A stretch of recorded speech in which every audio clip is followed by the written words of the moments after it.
চলো আমরা সবাই মিলিয়ে সোনুকে একটু সারপ্রাইজ করলাম। সোনুর বার্থডে ছিল, সোনুর বার্থডে 30 তারিখে ছিল। কালকে বিকালে আমরা একটা ছোট্ট করে কেক কাটিং করলাম সোনুর জন্য।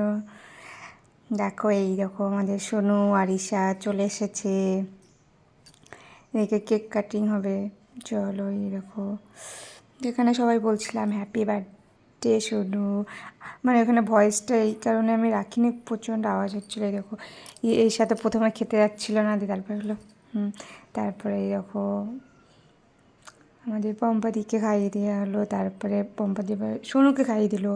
তারপরে আমি এদিকে ভিডিও করছিলাম, বৌদিও খেলো একটু, যেহেতু বৌদি কেকটা খায় না, মিষ্টি প্রচণ্ড, মিষ্টিটা একটু অ্যাভয়েড করেই চলে।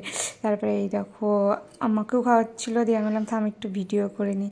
তারপরে এই দেখো কাজল দিই, তারপরে এদিকে পিঙ্কি দিয়েও মানে ভিডিও করছিলো, দিয়ে বলছে থাম আমিও একটু ভিডিও করে নিই, ওকেও খাইয়ে দিচ্ছিলো সোনু।